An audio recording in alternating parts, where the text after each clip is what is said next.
황사나 미세먼지는 주로 연초에 찾아오는 불청객이었는데요. 그런데 심각한 가을 가뭄으로 인해 전국이 연일 미세먼지의 공포에 휩싸이고 있습니다. 네, 미세먼지는 몸속에 쌓이면 호흡기와 폐에 문제를 일으켜서 특히 각별한 주의가 필요한데요. 이처럼 건강에 악영향을 주는 미세먼지 언제쯤 완화될까요? K웨더 박선우 예보관을 전화로 연결해 자세히 알아보겠습니다. 예보관님 안녕하십니까? 네, 안녕하세요. 네, 특히 10월에 들어서면서 지금 미세먼지 주의보가 계속 이어지고 있는데요. 진짜 외출했다가 들어오면 목이 좀 컬컬한 것 같기도 하고요. 좀 공기가 확실히 탁한 것 같습니다. 그런데요, 예보관님, 올해 미세먼지 현상이 예년보다 좀 빨리 찾아온 것 같은데 실제로 어떻습니까? 네, 저희 K웨더에서는 2010년부터 지난해까지 5년간의 미세먼지 현황을 분석을 했습니다. 이 자료를 보면 11월부터 본격적인 미세먼지 처리 시작되는 것으로 조사가 되었는데요. 미세먼지 농도 나쁨 이상을 나타내는 일수가 전국 평균으로 10월에는 0.41인데 11월이 되면 2.91로 상승을 합니다. 하지만 최근 수도권 지역을 중심으로 미세먼지 농도가 높은 날이 이어지고 있거든요. 따라서 올해가 예년에 비해 좀 이른 시기에 미세먼지가 영향을 주고 있는 것으로 보여집니다. 예.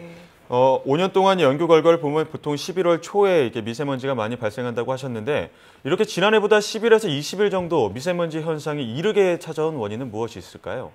네, 우리나라의 미세먼지 농도가 높아지는 주 원인은 중국발 스모그의 유입과 국내에서 배출된 오염물질이 안정된 대기 상태로 정체할 때가 있게 되겠는데요. 이런 현상은 우리나라 주변 기압계 흐름에 따라 결정이 됩니다. 중국 북부에서는 본격적인 난방철이 시작이 되었고요. 지난 주말 이 중국 북부 지역의 오염물질이 북내지 북서기를 따라 우리나라 중부지방을 중심으로 유입이 되었습니다. 또 이후에는 우리나라가 안정된 고기압의 영향을 장시간 받다 보니까 자체적으로 배출된 오염물질까지 더해지면서 그대로 대기 중에 축적이 되고 있어요.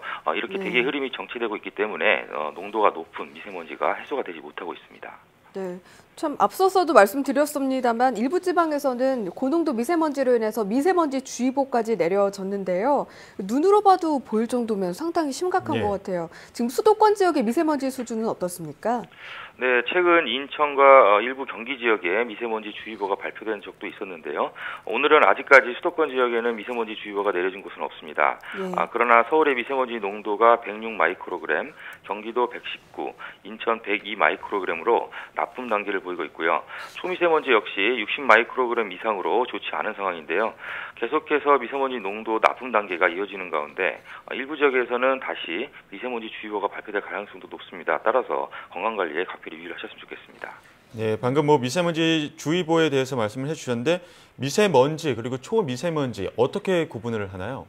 네, 먼지 입자의 크기로 구분을 하는데요. 미세먼지는 지름이 10 마이크로그램 이하, 초미세먼지는 이보다 더 작은 지름이 2.5 마이크로그램 이하일 때를 말합니다. 보통 머리카락 두께가 50에서 80 마이크로그램이니까 미세먼지는 최대 머리카락의 8분의 1 정도, 초미세먼지는 30분의 1 크기로 사람 눈에는 거의 보이지 않는 수준이 되겠습니다. 네, 그렇군요. 이 미세먼지 농도에 더 안 좋은 영향을 미치는 것들도 있을 것 같은데 좀 더 전해주시죠. 네, 인위적으로는 자동차 배기가스, 난방을 하거나 공장 등에서 배출되는 매연 때문에 높아지고요. 자연적으로는 안개나 황사, 화산 폭발 등 이런 것을 통해서도 농도가 올라갈 수가 있는데요. 황산화물이나 질소화합물, 암모니아 또는 휘발성 유기화학물을 포함하고 있는 인위적 요인, 즉 자동차 배기가스와 공장 등의 매연을 통한 것이 대부분이어서 각별한 주의가 필요합니다. 예. 그리고 또 작은 미세먼지는 코 속이나 목에서도 잘 걸러지지 않고 또 폐나 혈중으로도 유입된다고 해서 오히려 더 무섭게 느껴지는데요. 어느 정도로 우리 몸에 해로운 건가요? 네, 미세먼지는 우리 몸에 해로운 중금속으로 이루어져 있습니다. 여기에 워낙 크기가 작기 때문에 코 점막에서 걸리지 않고 폐 속까지 직접 침투를 해 더욱 위험한데요. 이 미세먼지가 혈관으로 들어가면 심한 경우 천식이나 폐질환을 일으킬 수가 있고 임산부에게는 기형아 또는 조기 출산을 유발시킬 수도 있습니다. 심하지 않더라도 어린이나 노약자, 심신이 허약하신 분들에게는 기관지염을 증가시키고 면역력을 감소시켜서 부정맥을 발생시킬 수 있기 때문에 항상 주의를 하시겠습니다. 네, 말씀처럼 정말 심혈관 질환자나 아이나 노인, 임신부들은 외출을 좀 미세먼지가 심할 땐 삼가셔야 될 것 같은데요. 미리 좀 예보를 보고 파악할 수 있으면 좋지 않겠습니까? 요즘같이 미세먼지 농도가 높아지는 시기에 미세먼지 예보에 더 귀 기울이는 게 참 중요할 것 같은데요. 그 농도나 수준을 저희가 어떻게 확인할 수 있을까요? 네, 뭐 TV나 라디오를 통한 미세먼지 예보를 활용하실 수도 있겠고요.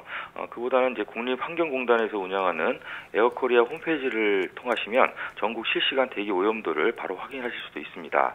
또 스마트폰을 이용하는 방법도 아주 유용한데요.